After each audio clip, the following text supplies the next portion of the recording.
हो तो ऐसी हो, इबादत हो तो ऐसी हो, तिलावत हो तो ऐसी हो, सरे शब्बीर तो नेज़े पे भी कुरान सुनाता है।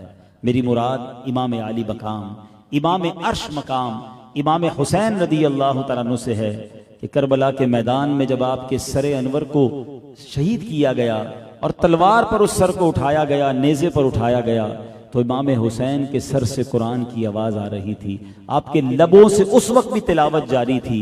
अल्लाह अकबर। करबला के मैदान के सजदे हों या करबला की ये तिलावत हो, ये हमें पैगाम देती है। हम सब कहते हैं कि हम पंजतन के ग़ुलाम हैं, हम सब मुहर्रम में इमाम हुसैन की नियाज बनाते हैं, खाते हैं, अच्छी बात है, उनका जिक्र होना चाहिए, उनसे मोहब्बत का इजहार होना चाहिए, मगर उनके नक्शे कदम पर भी तो चलना चाहिए ना। वो तलवारों के साए में नमाज न छोड़ें और हम एयर कंडीशन कमरों में बैठकर नमाज छोड़ दें। वो नेज़े पर तिलावत कुरान करें और हम में से बहुत बड़ी तादाद को सही मानों में कुरान पढ़ना ही ना आए, तो बताएं ना फिर ये कैसी इमाम हुसैन की मोहब्बत है। तो इंशाल्लाह जिक्र को लेकर आगे चलते हैं। सबसे पहले मैं दुरूद पाक की एक फजीलत बयान करना चाहता हूँ।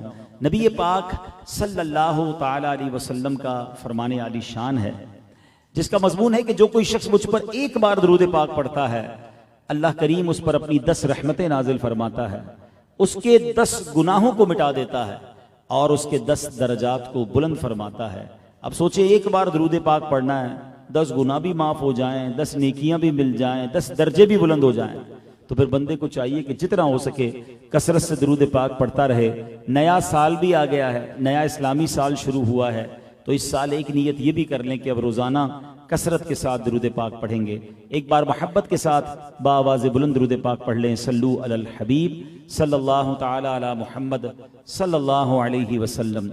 मेरे इंट्रोडक्शन में एक भाई ने एक जुमला कहा, मैं चाहता हूँ कि मैं उसकी थोड़ी तस्हीह कर दूँ कि उन्होंने थोड़ी मुबालगा आराई ज़्यादा कर दी। सच्ची बात यह है कि मुझे कोई नहीं जानता था। आज अगर मैं जो कुछ हूँ तो ये अल्हम्दुलिल्लाह दावत इस्लामी का सदका है और मेरे पीरो मुर्शिद की तरबियत का सदका है।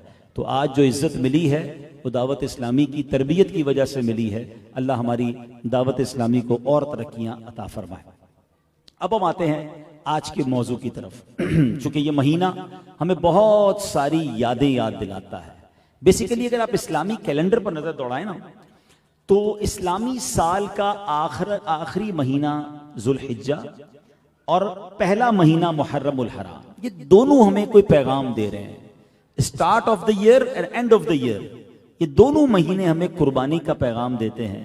हज़रत इब्राहीम, हज़रत इस्माइल की कुर्बानियाँ जुल्हिज्जा में हैं और मुहर्रम आते ही पहली मुहर्रम उमर फ़ारूक रदी अल्लाह तआला की, हज़रत उमर फ़ारूक रदी अल्लाह तआला की शहादत है। और फिर यौम आशूरा इमाम हुसैन, इमाम आली मकाम रदी अल्लाह तआला की अपने पूरे ख़ानदान के साथ शहादत है। ये दोनों महीने बता रहे हैं कि इस्लाम कुर्बानी से पहला है, इस्लाम अल्लाह की बारगाह में सैक्रिफाइस से फैला है।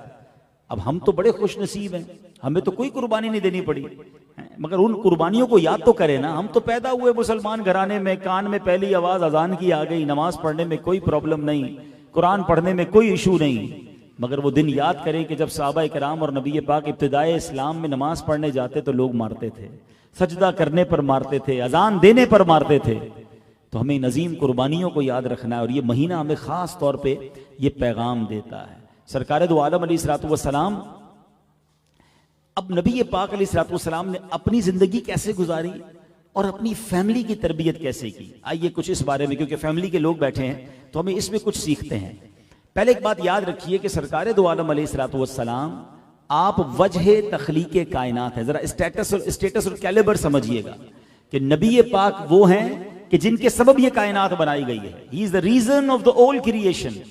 अल्लाह के हबीब अलैहिस्सलातु वस्सलाम हैं, रब ने जमीन के तमाम खजानों की कुंजियां अल्लाह के हबीब को अता फरमाई। और खुद नबी पाक फरमाते हैं, इन्नमा अना कासिमुन वल्लाहु युअती, फरमाते मैं तकसीम करने वाला हूं और अल्लाह अता फरमाने वाला। यानी तकसीम की जो जिम्मेदारी किसके पास है, और नबी पाक अलैहिस्सलातु वस्सलाम के पास है। अब आप गौर कीजिए कि ऐसी अजीम हस्ती हो जिनके पास तमाम चीजें मुयस्सर हों।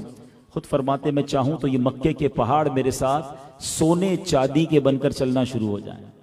मगर लाइफ स्टाइल क्या था, कभी जौ की मोटी रोटी तो कभी खजूर पानी, तेरा ऐसा सादा खाना मदनी मदीने वाले, है चटाई का बिछौना, कभी खाक ही पे सोना, कभी हाथ का सिरहाना, मदनी मदीने वाले। इतनी सादा जिंदगी, इतनी फक्रो फाका वाली जिंदगी।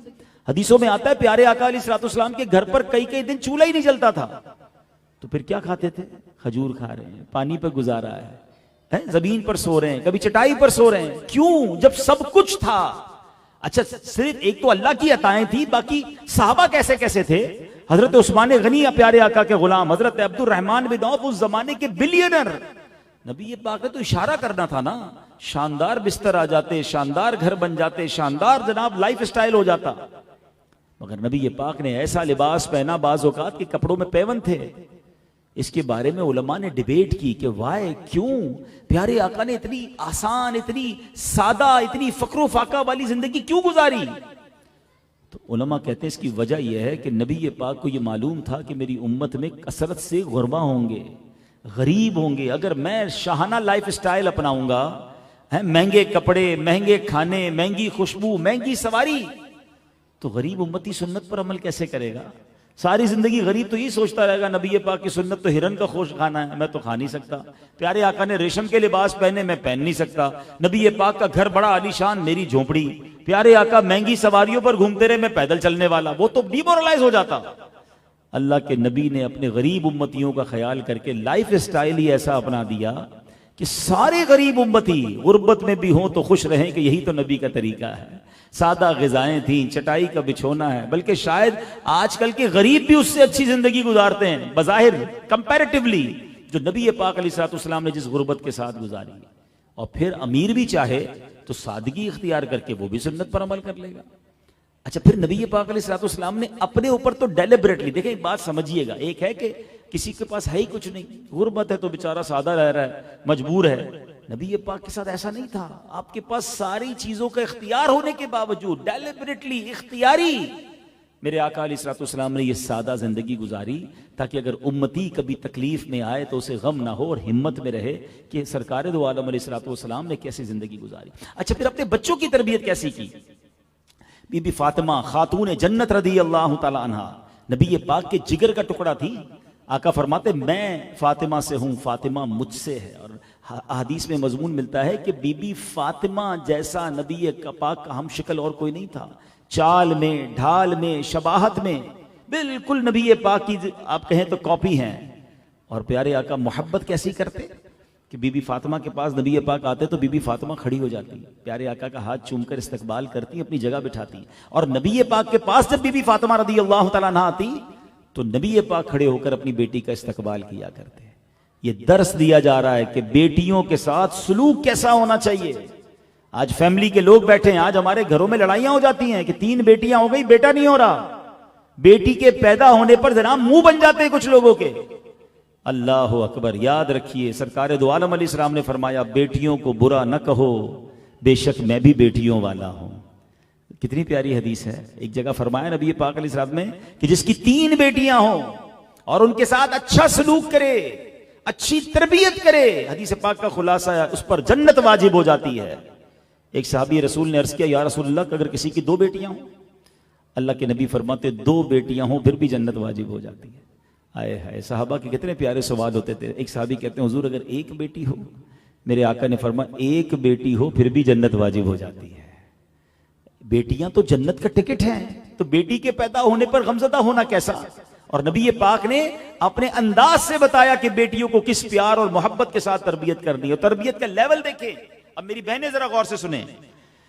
बीबी फातिमा खातून जन्नत घर का कामकाज खुद करती थी, तो हाथों पर निशान पड़ गए, जिस्म पर निशान पड़ जाते थे। कभी मिश्कीज़ा उठा कर ला रही हैं, कभी चक्की पीस रही हैं। तो मौला अली शेर खुदा करमल्लाहु तआला वजहुल करीम ने देखा, कहा फातिमा आपके हाथों पर निशान पड़ गए, जिस्म पर निशान पड़ गए, आप नबी पाक अलैहिस्सलाम के पास जाए ना, उनके पास तो गुलाम आते रहते हैं, कनीजें आती रहती हैं, एक गुलाम मांग लें, घर के काम वो कर देगा। आप चली गई नबी पाक अलैहिस्सलाम के पास। प्यारे आका सहाबाए किराम के झुरमुट में थे, बीबी फातिमा ने वहां डिस्कस नहीं किया, वापस तशरीफ ले आए।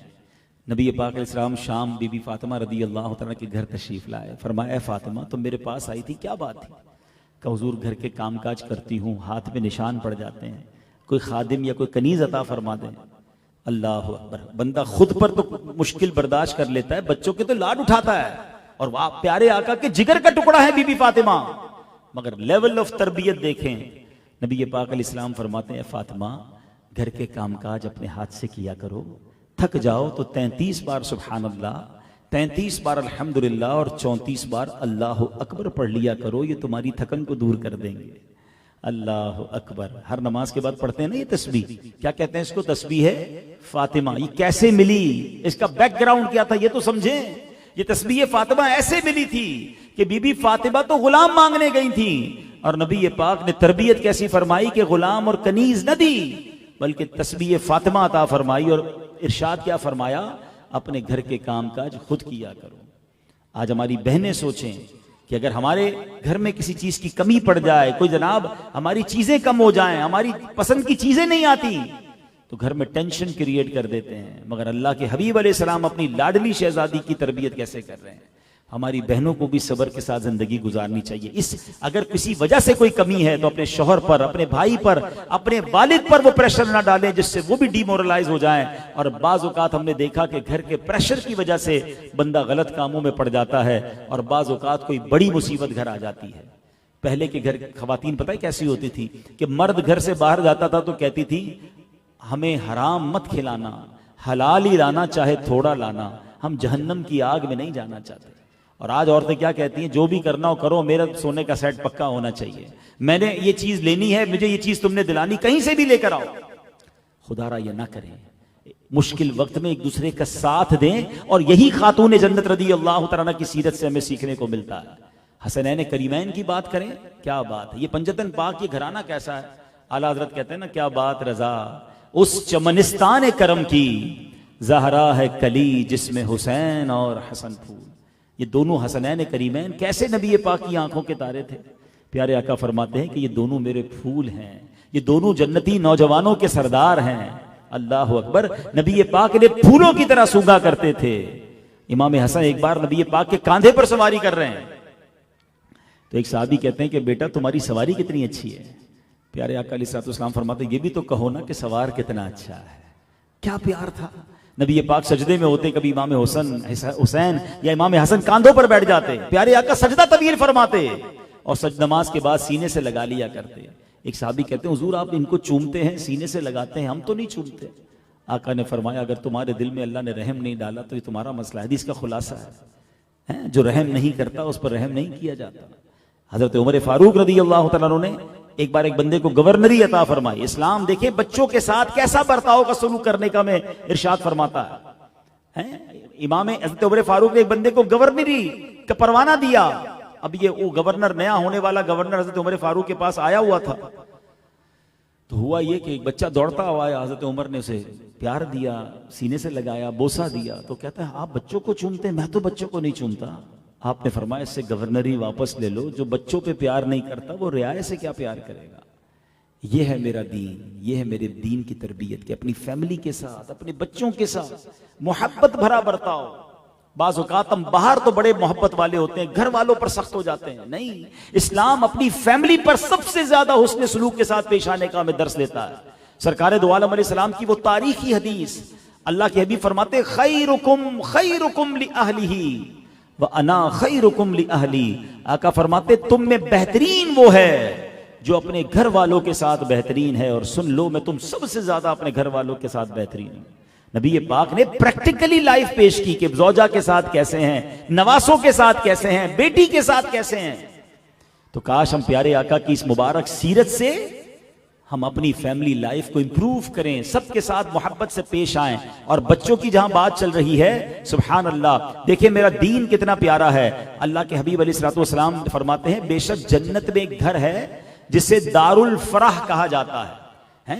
ये कौन सा घर है? फरमाया इसमें वही लोग दाखिल होंगे जो बच्चों को खुश करते हैं, बच्चों के साथ प्यार से, मोहब्बत से। आप मोहब्बत देकर उनकी तरबियत कर सकते हैं, हर वक्त सख्ती करके आप उन पर तरबियत नहीं कर सकते।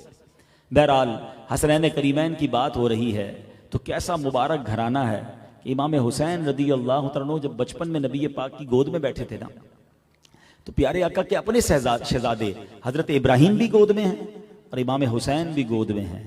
तो नबी पाक अलैहिस्सलाम के पास जिब्रील अमीन आए और आकर अर्ज करते हैं, या रसूल अल्लाह, दोनों में से एक को सेलेक्ट कर लीजिए, अल्लाह दोनों को आपके पास नहीं रहने देगा। नबी पाक फरमाते हैं, अगर हुसैन चले जाते हैं तो मुझे भी दुख होगा, फातिमा और अली को भी दुख होगा, इब्राहिम जाते हैं तो मुझे ज्यादा दुख होगा। प्यारे आका ने इमाम हुसैन को पसंद फरमाया। 3 दिन के बाद नबी पाक के अपने साहबजादे हजरत इब्राहिम का विसाल हो गया और आप बारहा फरमाया करते कि हुसैन वो है कि जिस पर मैंने अपने बेटे को कुर्बान किया। इतना प्यार नबी पाक इमाम हुसैन से फरमाते। इमाम हसन और इमाम हुसैन की शान देखें कि इनके स्टार्ट पता है कैसा हुआ। हमारे यहाँ बच्चा पैदा हो, हम किसी मौलवी साहब को, किसी बुजुर्ग को बुलाते हैं, अजान दे दें, गुट्टी दे दें। इनकी किस्मत पर हमारी जाने कुर्बान के इन दोनों शहजादों की कान में अजान दी है तो नबी पाक अलैहिस्सलाम ने अजान दी है। इन दोनों को गुट्टी दी है तो मेरे आका अलैहिस्सलाम ने कोई खजूर नहीं खिलाई, अपनी जबान मुबारक इनके मुंह में दी है। यानी लुआबे दहन से इनकी जिंदगी की इब्तिदा हो रही है। जिसकी इब्तिदा ऐसी हो उसकी शान का आलम क्या होगा। जब भी तो आला हजरत इन दोनों फूलों के बारे में लिखते हैं ना, उन दो का सदका जिनको कहा मेरे फूल हैं, कीजिए रजा को हशर में खंदा मिसाले गुल। अब इमाम हुसैन से इतना प्यार। अब आते हैं सबक की तरफ। मगर जिब्रील अमीन ने आके बता दिया था कि हुजूर ये शहजादे जो हैं आपके नवासे, इनको आपकी उम्मत के लोग शहीद कर देंगे। करबला के मैदान की मट्टी भी नबी पाक को दिखाई गई। प्यारे आका ने जब उसे सूंघा तो फरमाया, इससे तो करबो बला की बू आती है। और वही करबला उस जगह का नाम पड़ा। मौला अली शेर खुदा एक बार करबला के करीब से गुजरे थे और आपने अपने घोड़े रुकवा कर बताया था लोगों को कि मुझे बताया गया कि इसी जगह पर मेरे बेटे हुसैन और उसके खानदान वालों को शहीद किया जाएगा। It means everybody is know, सबको मालूम था कि इमाम हुसैन शहीद कर दिए जाएंगे। बीबी फातिमा को भी मालूम था, मौला अली को भी मालूम था, नबी पाक को भी मालूम था और सहाबा को भी मालूम था। मगर कोई तो अल्लाह की बारगाह में दुआ करता है। बीबी फातिमा तो वो है, दुआ करें सजदे में जाएं तो जन्नती खाने आ जाते हैं। मौला अली की दुआ कबूल ना होगी तो किसकी दुआ कबूल होगी। और सरवरे कायनात अलैहिस्सलाम तो वो है कि इशारा फरमाए तो चांद 2 टुकड़े हो जाता।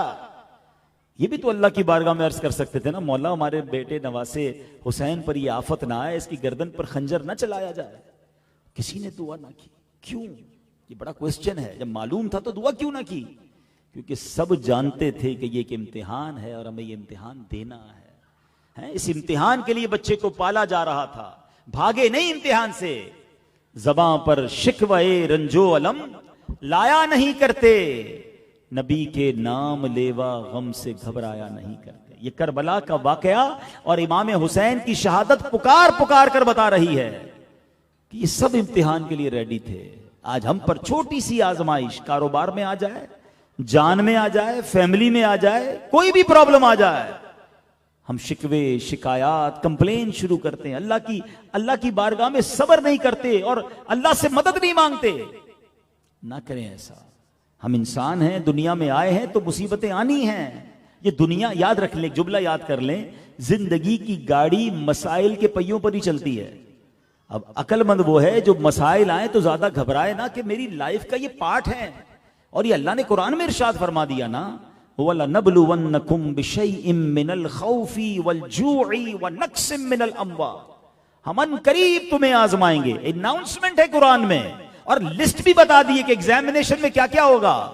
फरमाया भूख लगेगी, खाने कम हो जाएंगे, खौफ हो, कोई दुश्मन सामने आ जाएगा, तुम्हारी बॉडी में प्रॉब्लम होगा, तुम बीमार हो जाओगे, तुम्हारे माल कम हो जाएंगे, बिजनेस प्रॉब्लम आएगा, तुम्हारे फल खराब हो जाएंगे। सारी लिस्ट भी दे दी है कि ये आजमाइश आनी है, अभी नहीं तो थोड़े दिनों बाद आ जाएगी। अक्लमंद पता है कौन होता है? जो अभी सुख के दिन देख रहा है ना, वो प्रॉब्लम के लिए भी रेडी रहे। ऐसा नहीं सारी जिंदगी एक ही जैसी जिंदगी गुजरती है, ये अप एंड डाउन आते रहेंगे। ये life part of the life है।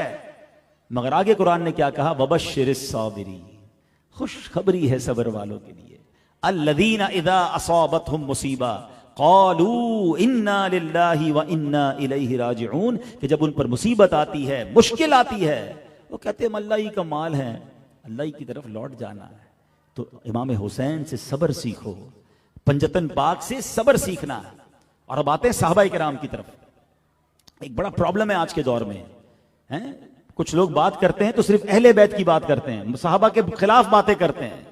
कुछ सहाबा की बात करते हैं तो अहले बैत की बात नहीं करते हैं। एक बात याद रखें, ये दोनों हमारी आंखें हैं, ये दोनों हमारे सर के ताज हैं, हमारा ईमान। क्योंकि हर सहाबी को नबी पाक ने सितारा फरमाया है। किसी की भी पैरवी करोगे तो जो है वो हिदायत पा जाओगे। तो हमें इज्जत करनी है हर सहाबी रसूल के। और फिर अपनी आल के बारे में क्या फरमाया? फरमाया मेरी आल उम्मत के लिए कश्ती नूह की मानंद है, जो मेरी यानी इसमें सवार हो गया उसका बेड़ा पार हो जाएगा। अब अकलमंद लोग बैठे हैं, जरा समझिएगा, सहाबा को क्या कहा नबी पाक ने? सितारे। आल को क्या फरमाया? कश्ती। अब पहले के जमाने में अगर कश्ती पार लगानी हो, दरिया क्रॉस करना हो, तो दो चीजें चाहिए होती थी, अच्छी कश्ती और सितारे, क्योंकि सितारों से रास्ता मिलता था। अब तो कंपास वगैरह आ गए, गूगल मैप्स आ गए। सुभान अल्लाह। तो जिनके पास ये दोनों नेमतें हैं ना, उनका बेड़ा पार हो जाना है, एक को भी छोड़ना नहीं है, सबसे मोहब्बत करनी है। आला हजरत क्या कहते हैं? अहले सुन्नत का है बेड़ा पार, असहाबे हुजूर नज्म है और नाओ है इतरत रसूलुल्लाह की। सितारे कौन है? सहाबा। और हमारी कश्ती क्या है? नबी पाक की आल है, हमें सबसे प्यार है। अब बदकिस्मती से सोशल मीडिया पे हर बंदे की अपनी मर्जी है। अब बदगुमान क्या किया जाता है कि जनाब ये दोनों लड़ते थे आपस में। मादअल्लाह, सहाबा और अहले बैत के बारे में हमारे सामने क्या लाया जाता है? आपस के ताल्लुकात अच्छे नहीं थे। दरअसल पता है ये किस पर एतराज है? ये नबी पाक अलैहिस्सलाम की तरबियत पर एतराज है। ये सहाबा और अहले बैत पर एतराज नहीं है। यानी जो कायनात की सबसे अजीम हस्ती जनाबे रसूलुल्लाह के तरबियत याफ्ता हो, क्या वो आपस में लड़ेंगे? हैं? अगर मिसाल के तौर पे दो भाई लड़ रहे तो लोग क्या कहते हैं? यार वालिद ने कैसी तरबियत की, भाइयों इनको आपस में इत्तेफाक नहीं करवाया। तो नबी पाक के मादअल्लाह क्या घर वाले और सहाबा इकराम आपस में मिसअंडरस्टैंडिंग करेंगे? ये बेवकूफी वाली बातें। इतना प्यार था। हजरत अबू बकर सिद्दीक से पूछो, आप फरमाते मेरे आका की आल से ज्यादा नबी पाक के मेरे अपने घर वालों से ज्यादा मुझे नबी पाक के घर वालों से प्यार है। और हाँ, ये ईमान का तकाजा भी है, याद रखिएगा। अहदीस में मजमून मिलता है कि कामिल मोमिन वो है जो अपने बच्चों से ज्यादा मेरे आका के बच्चों से प्यार करे, अपने घर वालों से ज्यादा नबी पाक के घर वालों से मोहब्बत करे और उनकी ताजीम करे। ये जरूरी है हमारे ईमान के लिए। और ये हजरत अबू बकर सिद्दीक का अकीदा था। एक मौके पर कमाल का वाकया हुआ। हजरत उमर रदी अल्लाह, सुनिएगा बस, फिर मैं अपने बयान को इंशाल्लाह कंक्लूड करता हूं। हजरत उमर रदी अल्लाह तआला ने क्या किया? मुसलमानों को जाहिर है कि वो मिलते थे, माले गनीमत मिलता था जंग के बाद। तो अब क्या हुआ कि एक बार जब माले गनीमत हुआ तो हजरत उमर फारूक रदी अल्लाह तआला ने माल का ढेर लगा हुआ था और अब गनीमत तकसीम करनी थी। तो इमाम हसन रदी अल्लाह तआला हाजिर हुए और कहते हैं अमीरुल मोमिनीन, अल्लाह ने जो आपको माल अता किया हमारा हिस्सा दे दें। आपने बड़ी इज्जत से, बड़ी ताजीम से इमाम हसन रदी अल्लाह तआला को 1000 दिरहम पेश किए। इमाम हुसैन तशरीफ लाए, ऐ अमीरुल मोमिनीन, आज मुसलमानों को माले गनीमत मिला है तो मुझे मेरा हिस्सा दे दीजिए। आपने बड़ी ताजीम, बड़ी रिस्पेक्ट से उनको भी 1000 दिरहम दे दिए। अब हजरत उमर के अपने बेटे खड़े हो गए, हजरत उमर बिन अब्दुल अजीज। कहते हैं अब्दुल्लाह इब्न उमर, हजरत अब्दुल्लाह इब्न उमर कहते हैं कि बाबा जान मुझे भी मेरा हिस्सा दीजिए। तो हजरत उमर ने उनको बड़ी इज्जत और प्यार से 500 दिरहम पेश किए। कहते हैं बाबा जान, इमाम हसन और इमाम हुसैन आए, आपने उनको 1000 दिए, मुझे 500 दिए। हालांकि तो मैं तो उस वक्त से जिहाद कर रहा हूं जब तक छोटे छोटे थे, नबी पाक के साथ मैंने गजवात में शिरकत की है, और आज आपने जब गजवे के माले गनीमत में तकसीम किया मुझे आधे, इनको 1000। अल्लाह अकबर। हजरत उमर का फरमान सुनिए। आप फरमाते बेटा तुम कहते हो कि मैं हुसैन और हसन के बराबर तुम्हें हिस्सा दूं, तो जाओ पहले ऐसा करो कि इनके जैसा बाप ले आओ, इनकी जैसी वालिदा ले आओ, इनके जैसे नाना ले आओ, इनकी जैसी नानी, इनके चचा जैसा चचा, इनके मामू जैसा मामू और इनकी खाला जैसी खाला ले आओ। सुनो, तुम कभी भी नहीं ला सकोगे। फिर तारीखी अल्फाज सुने हजरत उमर के। आप फरमाते अबू हुमा फ़अलीयुल मुर्तज़ा, वालिद इनके मौला अली शेर खुदा हैं। उम्मुहुमा फ़ातिमातु ज़हरा, इनकी वालदा सैयदा फ़ातिमातु ज़हरा हैं। जद्दुहुमा मुहम्मदिल मुस्तफ़ा सल्लल्लाहु अलैहि वसल्लम, इनके नाना जान जनाब रसूलुल्लाह अलैहिस्सलातु वस्सलाम हैं। जद्दतुहुमा खदीजतुल कुबरा, इनकी नानी जान खदीजतुल कुबरा हैं। अम्मुहुमा जाफर बिन अबी तालिब, कहा कि इनके चाचा हज़रत जाफर बिन अबी तालिब हैं। खालुहुमा इब्राहीम इब्न रसूलुल्लाह, इनके मामू हजरत इब्राहीम बिन रसूलुल्लाह हैं। अल्लाह अकबर। कहते हैं खालाताहुमा रकियतुम व उम्मु कुलसूम इब्नता रसूलुल्लाह, इनकी जो खालाएं हैं रसूलुल्लाह की बेटियां सैयदा रुकैया और हजरत उम्मे कुलसूम हैं। बेटा इनका मर्तबा कहाँ और हमारा मर्तबा कहाँ? ये कौन कह रहा है? जो अमीरुल मोमिनीन हैं, हजरत उमर रदी अल्लाह तआला अन्हु हैं। अपने बच्चे को समझा रहे हैं कि हसन और हुसैन का मर्तबा क्या है। तो ये सब आपस में शीरो शकर और सुभान अल्लाह बहुत प्यार वाले थे और हमें भी इनसे इसी तरह प्यार रखना है। और अब मैं आखिर में करबला का एक पैगाम देना चाहता हूँ। इंशाअल्लाह मजीद आप ये जो दिन है ये आपने ये रातें इबादत में गुजारनी है। माशाअल्लाह मदनी चैनल पर आप रोजाना मदनी मुज़ाकरा देख सकेंगे। ये दिन करबला के इस वाक़े को सुनने के साथ साथ अहले बैत के फजाइल और इनके मनाकिब और इनकी सीरत को सुनने वाले हैं। ज़ाहिर आज के बयान में लंबा बयान तो नहीं हो सकेगा, लेकिन आप रोज ही इंशाल्लाह सोशल मीडिया पे मदनी चैनल पर अगर हमें फॉलो करेंगे तो ये सीरियल आप इंशाल्लाह पूरी सुन सकेंगे। मगर मैं आखिरी बात, करबला का जो वाकया है ना, ये बड़ा तकलीफ दे है। आज भी सुनते हैं तो दिल को ऐसा लगता है कि कोई बहुत ही करीबी हमारी फैमिली के साथ ये वाकया और यकीनन इमाम हुसैन तो हम सबसे बढ़कर हैं। लेकिन इसकी एक और तकलीफ की वजह पता है क्या है? कि अगर ये जंग काफिरों से होती ना, ये जंग मुशरिकों से होती, तो देखिए ना ओहद में भी हुआ, बदर में भी हुआ, कई सहाबा शहीद हुए। यकीनन अफसोस होता है, मगर लेवल ऑफ अफसोस ये नहीं होता। मगर इमाम हुसैन और इनके करबला वालों के वाक़े को सुनकर दिल टूट जाता है कि कलमा पढ़ने वाले थे, ये कफार नहीं थे, ये अपने आप को मुसलमान कहते थे, ये नमाजें भी पढ़ते थे, अजाने भी देते थे। मगर इन्होंने इमाम हुसैन और हजरत अली असगर को इतनी बचपन में हजरत अली अकबर की ऐसी जवानी को भी ना देखा और यूं शहीद कर दिया, कैसे पॉसिबल है? तो हमने रीजन तलाश करना है। इतना बड़ा मामला हुआ, what was the reason behind this, ये बहुत जरूरी है समझना। करबला के वाकये का जो रीजन है ना वो ये है, हालांकि इमाम हुसैन ने आशूरा के दिन 10 मुहर्रम को इनके सामने खड़े होकर इनको चेहरा दिखाया, इनको समझाया कि लोगों मत करो ऐसा, तुम मारे जाओगे, तुम्हें पता नहीं मैं कौन हूं, नबी ये पाक की गोद में बड़ा हुआ हूं, प्यारे आका फरमाते मैं जन्नती नौजवानों का सरदार हूं, प्यारे आका मुझे चूमा करते तो कयामत के दिन जवाब क्या दोगे? इमाम हुसैन ने सारी कोशिश की उनको समझाने की, मगर वो कहते हैं ना जिसकी आंखों के सामने पर्दा आ जाए, उनको कुछ नजर नहीं आया और उन्होंने ये बेदर्दी की। तो रीजन क्या था? रीजन ये था कि यजीद और उसके लोगों ने जो करबला में यजीदी लश्कर भेजा गया था उनको लालच दी थी। किसी को ईरान का गवर्नर बनाना था, किसी को पैसे देने थे, किसी को जाहो जलाल देना था।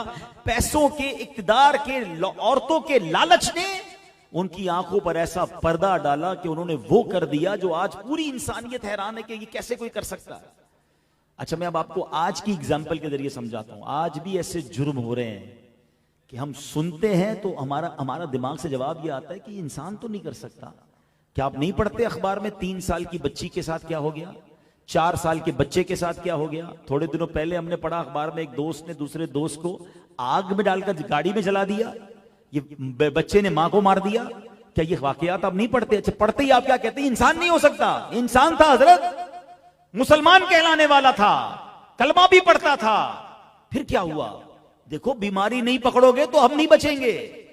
बीमारी ये है, प्रॉब्लम ये है कि जब बंदा शैतान की बात मानने में, गुनाहों में, बेहयाई में, नशे में, शराब में, बुरे कामों में पड़ता है तो एक वक्त आता है कि उसका दिल शैतान की मुट्ठी में आ जाता है।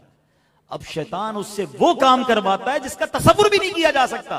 मेरे मुंह पे वो बातें नहीं आ रही हैं जो समझदार लोग समझ रहे होंगे कि ये रोज के वाकये आते हैं, हर थोड़े दिनों बाद आप सुनते हैं। लेकिन ये कैसे हो रहा है? ये आज भी हो रहा है, ये करबला के मैदान में भी हुआ था। हम सब ने एक बात से डरते रहना है, अपने आप पर सेटिस्फाई ना हो जाए कि मैं पक्का जन्नती है, मैं तो नहीं कर सकता कोई गलत काम। जनाब, शैतान ने वलियों को भी बहका दिया है। हमें अल्लाह से पनाह मांगनी है और शैतानी कामों से बचना है, बुरी सोबतों से बचना है।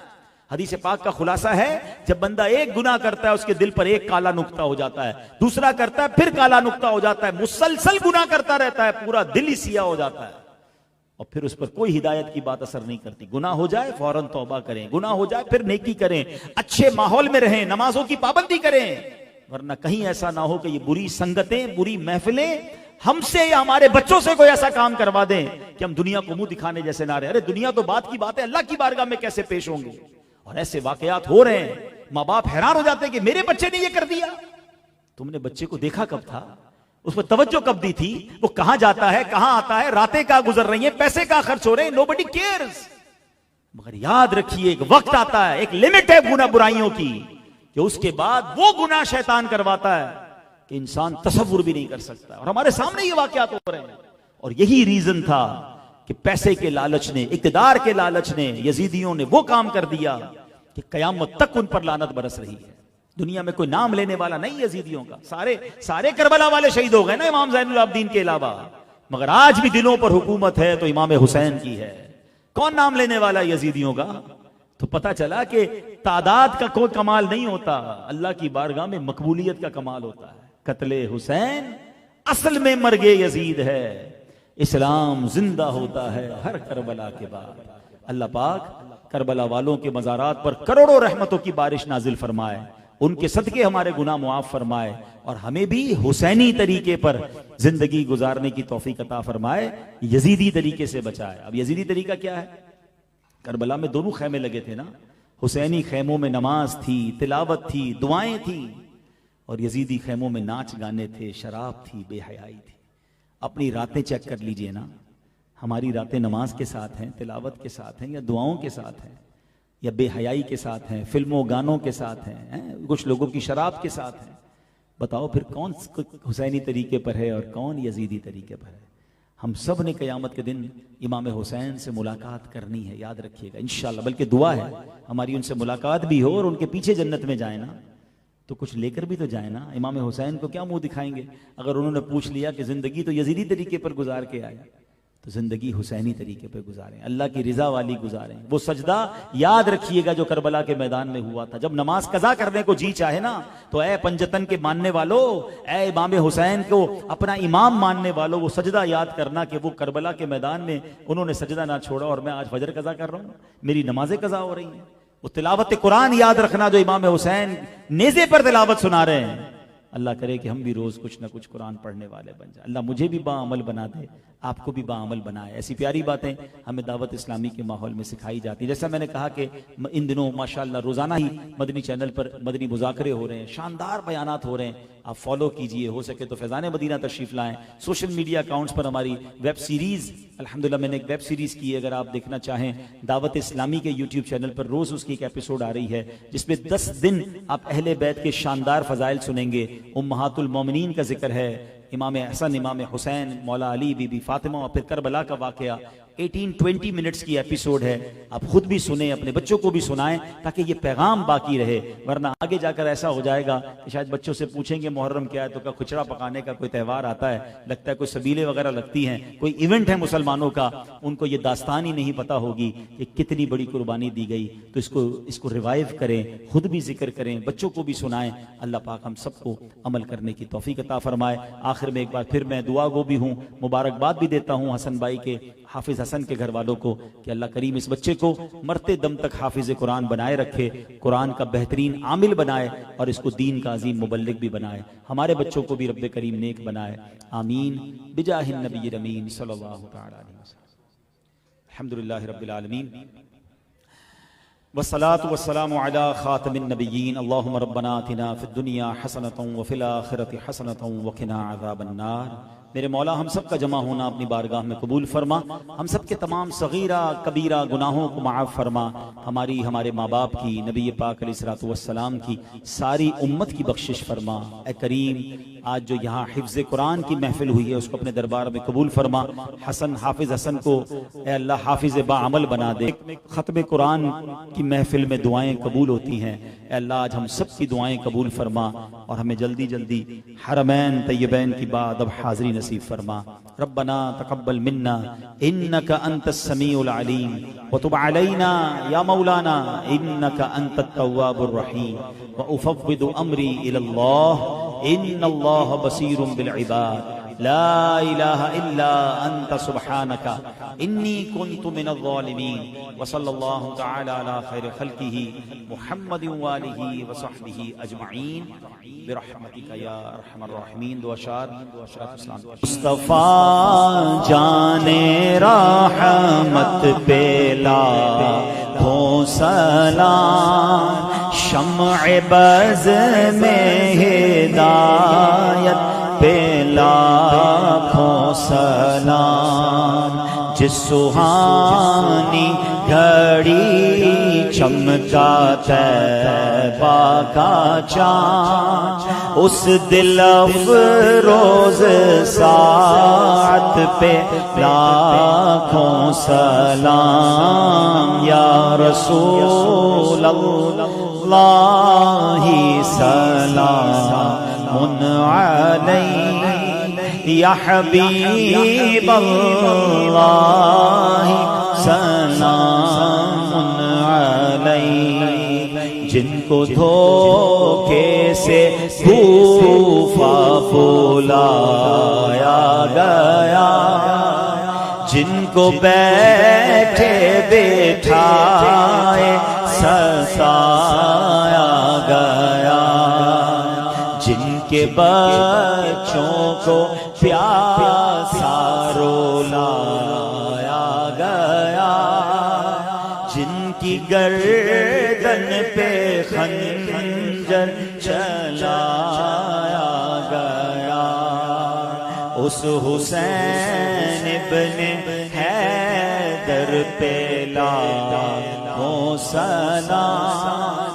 उस हुसैन इब्ने हैदर पे लाखों सलाम। या रसूल अल्लाह सलामुन अलैहि, या हबीब अल्लाह सलामुन अलैहि। अल्हम्दुलिल्लाह रब्बिल आलमीन वस्सलातु वस्सलामु अला खातिमिन नबिय्यीन। ऐ सलामती नाजिल करने वाले मौला, सलातो सलाम की बरकत से हम सब पर सलामती का नुज़ूल फरमा। ऐ परवरदिगार, हमें जल्दी जल्दी मदीना मुनव्वरा हाजिर होकर सलातो सलाम पढ़ना नसीब फरमा। वसल्लल्लाहु तआला अला खैर खल्किही मुहम्मदिन व आलिही व सहबिही अजमईन बिरहमतिका या अरहमर